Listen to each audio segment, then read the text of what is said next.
As all spiritual traditions affirm, there is more to existence than the material universe. We are more than mere animals or machines. The truth is that we each have an inner core of consciousness that is immortal and originates from outside the matrix. This core, called spirit, is the origin of our free will and our sentience. It is the heart of our soul, the very fulcrum of our being. It is the only part of us that is permanent and real in an absolute sense. Spirit is the source of our wisdom and lucidity, our inner beauty and harmony, justice and mercy, kindness and warmth, compassion and understanding, integrity and nobility.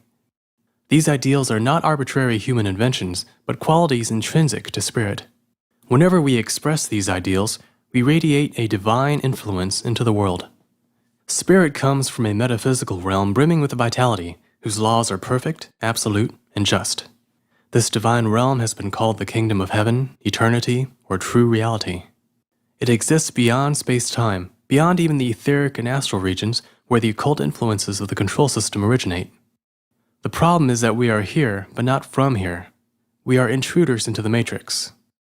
Spirit is a foreign substance that the matrix and its antibodies are trying to neutralize. Why? Because spirit represents everything that the matrix is not. It is the only thing that the matrix cannot fully control or understand. Everything else, from our egos or intellects, to our physical, etheric, and astral bodies, to human civilization itself, is well within its grasp. As dual beings, we are therefore caught between two jurisdictions, the worldly and the divine. Each has its own laws and principles, each has its own value systems, and each has its own presiding powers. One is spiritual death, the other spiritual life. Our lives take place at the intersection between these two realms. When you look around you, or look within at the contents of your own mind and emotions, you're witnessing an overlap of these incompatible dynamics.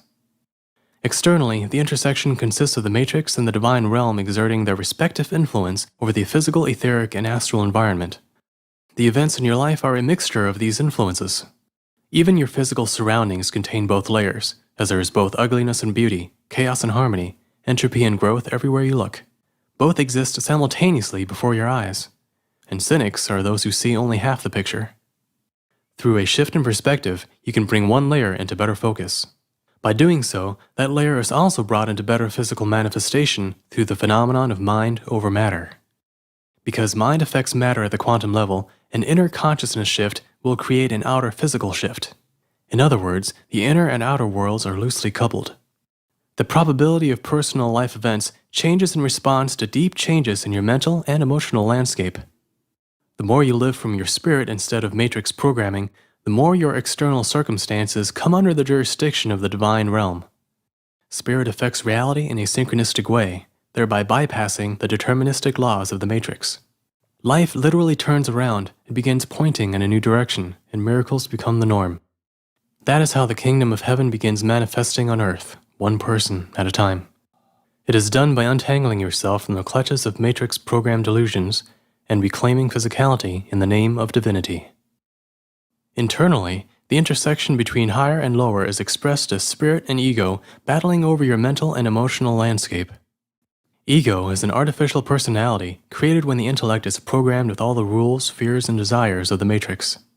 Everyone has an ego. It acts as an avatar through which spirit can conveniently interact with the rest of the matrix world. Your everyday sense of self comes from spirit shining through the mask of ego. But like an actor losing himself in his character, spirit can get lost in the ego, and that's when things go wrong. In that case, matrix influences drown out the voice of spirit. This is actually the norm for most people. They live life from their evolutionary instincts, hormonal drives, and ego desires and insecurities. Spirit is too faint within them to be heard, or else is entirely absent. Only when spirit grows sufficiently strong can it override the ego and transmute it. You can do this by consistently exercising your spirit instead of feeding your ego, providing you know how to distinguish between them. You must have the awareness, honesty, and humility to acknowledge when you're acting out of selfish or dishonorable motives. Those who value ego more than the truth are servants of the matrix. To make any progress, one must consistently sacrifice ego on the altar of truth. The goal of esoteric training is not to eliminate the ego entirely, though, as that would make you ineffectual as a human being, but to bring it under the control of spirit, to reprogram it with a new set of priorities. Then instead of a prison warden keeping spirit locked up within, the purified ego becomes more like a knight carrying the commands of spirit out into the world.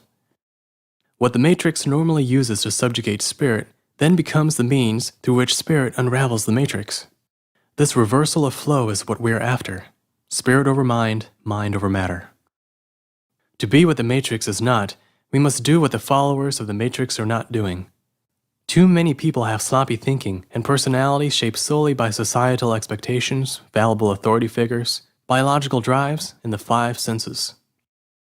Therefore, we must sharpen our minds, purify our personalities, and place these in service of spiritual intuition and noble ideals. Only through a higher guidance system that transcends logic and physical perception can we ever hope to exit the cages of conformity.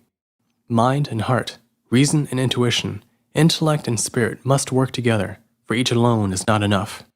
That is the first and most important key to transcending the matrix control system.